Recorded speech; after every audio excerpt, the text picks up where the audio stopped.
Cristiano!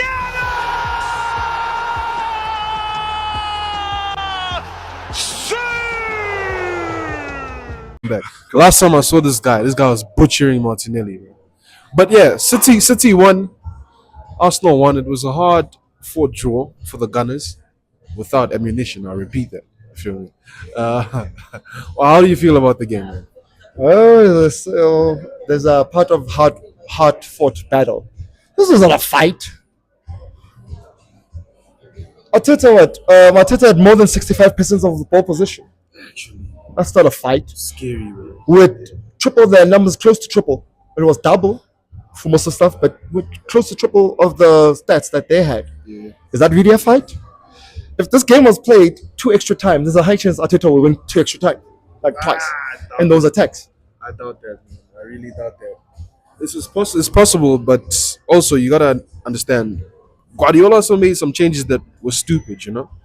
If Haaland was there with Doku, they would have dogged you, bro. But how many balls did Haaland get besides the goal one? Oh, sorry. You guys forget. Oh, you forget that this guy was playing 10 at the back. Once again, I was telling to those people, "Oh, Arteta doesn't know what he's doing." Which coach can make Pep defend 10 behind the ball? Which coach will make Pep play a low block? That's the one. Since Pep had, there's no team that's played Pep so crazy that they play a low block and they defend. Where they're celebrating end of the game for a draw. Haaland celebrated, took off his shirt, went to the crowd, celebrating Taking it out of context, bro. You're just going to But they defend. celebrated a draw. No. They even spoke about, hey, the draw's not it's a game. And you saw it. These people couldn't get out of their half a lot of times. Actually, yeah, funny enough, because if you take it back like to a season ago, where it was like was it the 2-2, where they had you guys pinned in your own half. And what did they say? These players celebrating a draw. They were celebrating a draw today. They celebrated a draw. As you said, Holland was taken out. So what was he doing celebrating in the crowd again? With his shirt off and stuff and all clapping happily for 1-1. Yeah. Do you guys realize that Pep put on like 3 extra defenders?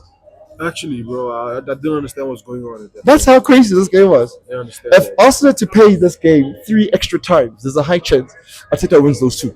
Yeah. That's how everything was so crazy and upside down. Alright. So I'm gonna touch base on your front man, your careers. This is 60 mils, 60 hard mil, bro.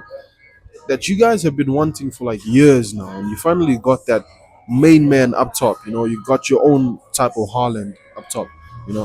Why do you guys struggle to play with your careers?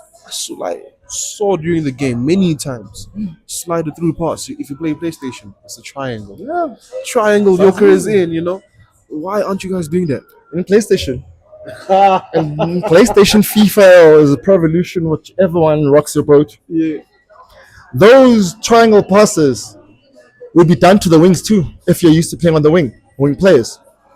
Me as a Wenger boy and everything, most of my Pro Evolution days, I played with the wingers. Yeah. I played along the wingers because it's something that I know. So this is how difficult it is to change something. It's not gonna happen overnight.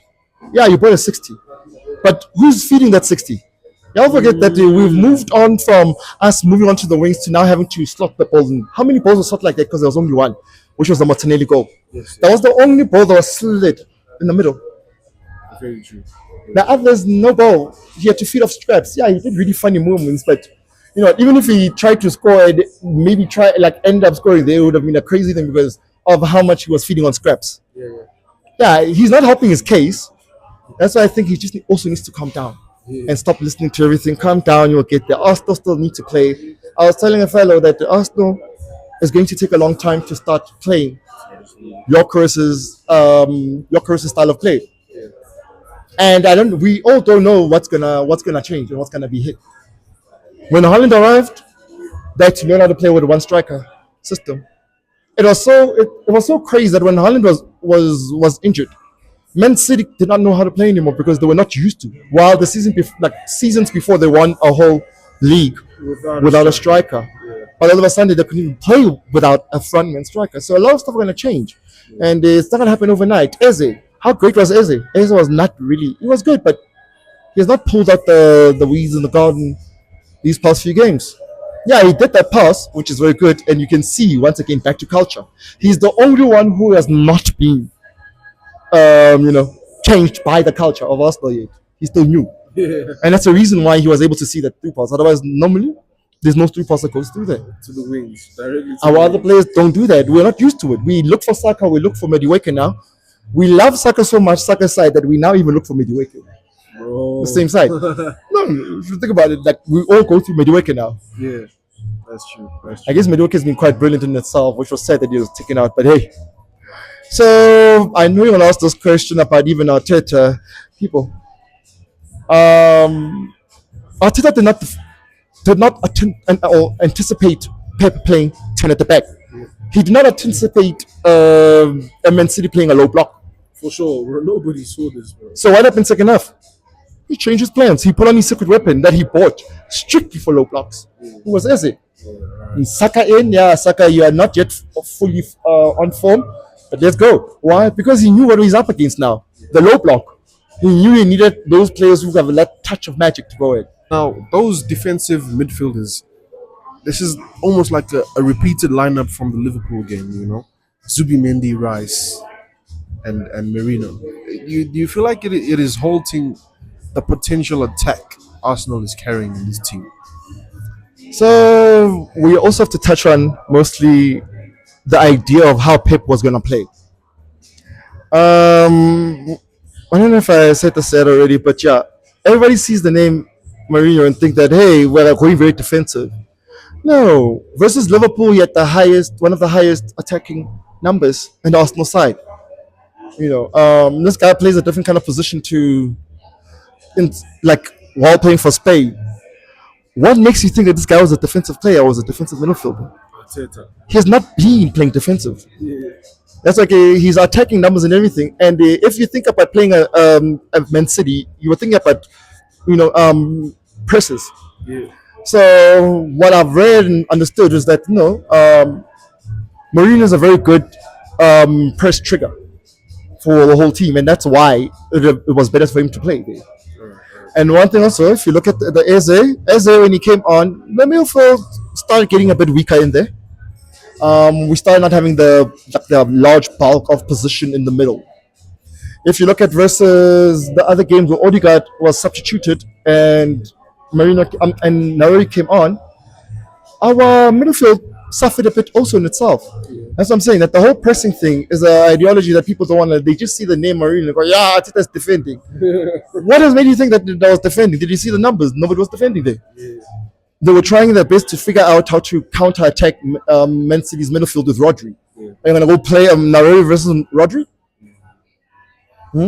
This guy is not even doing any attack. Rodri's not doing any attack. He's literally just sweeping in between the defense and the midfielders. Yeah. Where are you gonna pass? How are you gonna pass there? All right. So today, who's Arsenal's most underperforming player, like worst Arsenal player on the pitch today? Today, it's very sad and maybe you can say unfair after even defending this guy, but the saddest part is that it's your curse. Ah. Apparently, here we go. Listen to this. That's okay. It's very sad, but then if we have to go with the numbers, the Arsenal at some point between the 80th minute and the 90th minute, we recorded 12 different shot takers. Your Chris didn't have a single one. I'm not sure what the final numbers were, but between 80 and 90, around about that time, Jokeris didn't have one shot. Circumstances, bro. So that's what I'm saying. That I'm not saying that it's his fault and everything, but looking at the numbers, Saliba was a bit suspect there. You could see that he started some. That's why I think Mascara should have started, but I don't blame the coach or blame anyone. It's Saliba after all. Yeah.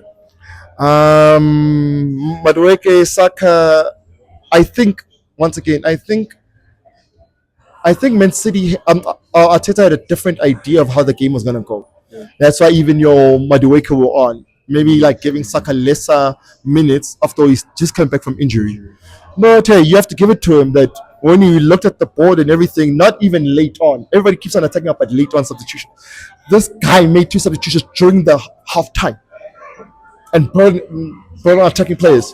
Yeah, Meaning he's also trying to learn and trying to change. yeah, improvise. Zubimendi lost the ball a bit, and even Rice there also. But it's okay that if we're to talk pure numbers and everything, you're Chris, I'm sorry, my boy. Disappointing. You're getting that one, but it's just down to the unfairness of football in itself. It's not your fault. Yeah. You were not getting fed. And who's your man of the match? Ah, you were criticizing him. I know it's Martinelli, innit? It depends. Ah, I'm just trying to figure out and just remember the game in itself. I guess if we're to say that the one who scores wins the man of the match. man of the match, I guess Martinelli is the man of the match. But otherwise, if you get to look at, I guess, the numbers, you know what? I still believe Saka changed the game. Saka put that game upside down. Saka and Eze. Saka and Eze. Okay, Eze didn't really have a lot of the ball and shot with times where he was not supposed to shoot and was just wasting the ball. But Saka changed. Saka changed the whole feel of the game. Starboy. Stop. Is he still a boy? Or is he now a man? Ah, this one is forever boy. He can't be star boy anymore. Now where is the star boy now? Who? My Starboy. No, I'm just saying that if you say star boy, now where you're saying that the star boy is now he's a man. Now he's a superstar. A man without a trophy, bro. Now he's a superstar. Okay, but then the other superstars without trophies. Now he's a superstar. Alright, thank you, my guy. Thank you for watching today's video. Kindly like, comment and share if you enjoyed this video. Don't forget to subscribe if you're new to the channel for more videos. And I will see you soon in the next video.